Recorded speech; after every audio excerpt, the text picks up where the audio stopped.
Podcast discovery is getting a shot in the arm with two things: search results that are actually good and curated lists. But I wonder, what does the history of these ways of discovery tell us about where podcasting is headed? Listen up.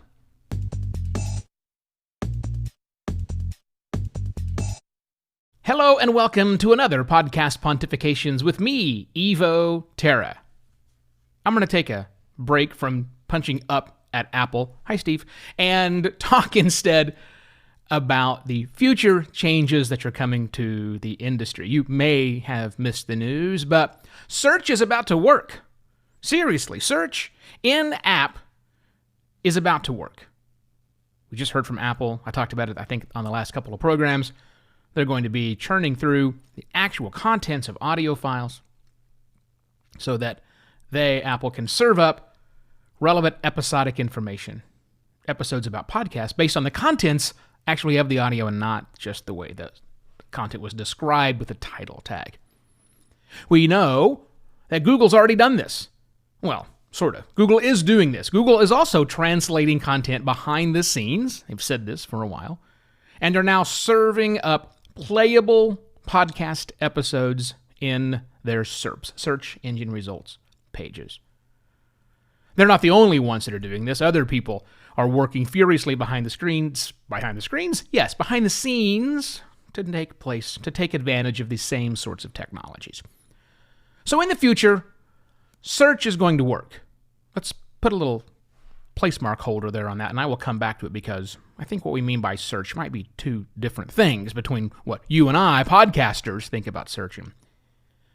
The way search engines think about search and the way that people using search engines think about search. But let's shelve that for another time and talk instead about the future, whether that's months away or years away, to where search actually works as a good discovery tool for podcasts. All right, that's on one side. But then on the other side, there's new developments happening. New developments where curation of content, which is nothing terribly new, people have been curating content for a long time. Curation of podcast either shows or podcast episodes, and having those available, either on web pages, which is quite common these days, or actually inside of apps.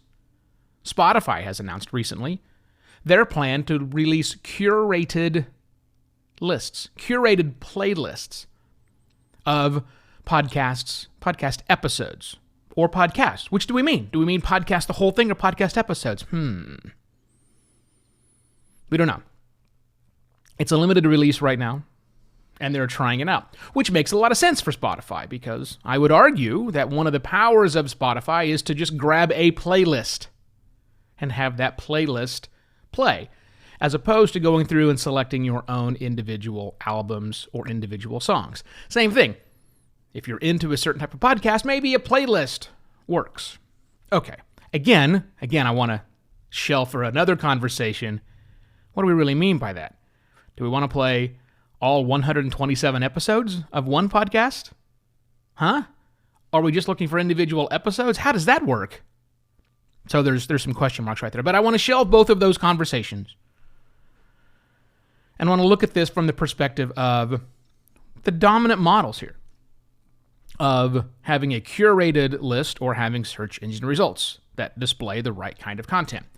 Now, here's what I need you to keep in mind. Let's get out of podcasting for a moment and talk about the larger digital marketing. Yeah, I already lost half my audience. We're going to talk about the larger digital audience, the larger digital marketing world out there. And that's dominated by a couple of things when it comes to discovery. Search, we already know about search. If you're a digital marketer and you don't know about search, you're not a digital marketer. Digital marketers employ search as part of their strategy, probably the lion's share of the time, right? Because a lot of activity takes place on a search engine. But on the other side of that, very common in content marketing these days, is what's known as a listicle. A listicle. That is an article that is really nothing but a list.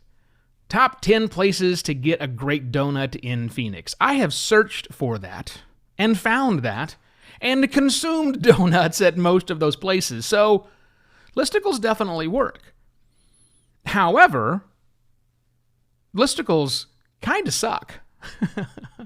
They're so easy to make, and I'm sure you've encountered one. You've encountered one that said, here's the top 10 ways to cook barbecue. And all someone did was a little bit of research, a very little bit of research, and slammed out this list without any foresight into it. This problem plagues the travel blogging industry, by the way, a place I dabbled in for a number of years when I was traveling abroad. People love to put together listicles and put it out there because it gets a lot of ranking, lots of results. Well, but actually it doesn't get a lot of results. Years back, our friends at Google decided to devalue listicles. Link farms, they called them back at the time. Listicles, the new name for them. But they dropped them down because they're not all that relevant, because it's so easy to make the content. It's hard for someone who's didn't make the content to determine whether or not that list is of value or not. Now, they've made some improvements in that. And I think that's where we need to go. Because while I might be able to put together a list of the top 10 podcasts about podcasting, not that I would, but I could do that because I subscribe to, I believe, all of them. There's nothing stopping somebody else who's brand new to podcasting to also put their list together. Which one are you going to trust? Which one just based on personal opinion? And is personal opinion bad? This is podcasting, where the contents of the file, the quality of the audio, and the whole milieu of listening is really what it's about. So I wonder, is this really just listicles versus search? Is search good at surfacing this kind of information? I mean, seriously, if I want a donut in Phoenix, do I just search for a donut in Phoenix? I get one result. I want a list of results. When you're looking for a podcast, however, when you're looking for something to listen to, do you want a list of things to choose from, or do you just want one thing? And wait a minute. When you're searching for something, are you specifically searching for a podcast? Is that the best result? I mean, Google doesn't know what you want. You don't know what you want when you come. I mean, half the time you go to Google and search for something now, Google just gives you the answer. Sometimes it's the best list. Sometimes, well, always it's about your intent behind that. So as much as I applaud and am interested to see what happens when these new curated lists show up, and again, we've had curated lists before. I'll put a link in the show notes that James Cridlin has put together of all of the podcast newsletters, many of which are there to curate content, to give you a list of new and interesting shows you might want to listen to. So we have that now. I'm curious what happens when we put that inside of an app. And I'm more curious what happens when we figure out a way, when they figure out a way to rate and rank the quality of these curated lists. I guess you could do it based on popularity.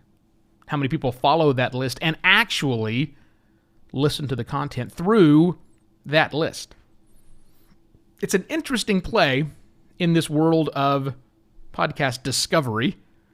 These two new, relatively new, in-app for the podcast list, or the curated list, and final episode transcribed, if you will, search results, is a brand new world, which is going to change the way we think about discovery. And again, for a future show, I'll talk about what that means, discovery of podcasts, the whole show, or podcast episodes individually. Because I think it's different, and I don't think we, the podcasters, are thinking about it the same way that regular humans think about it. And that's what I try to do. Try to think about things not just as a podcaster.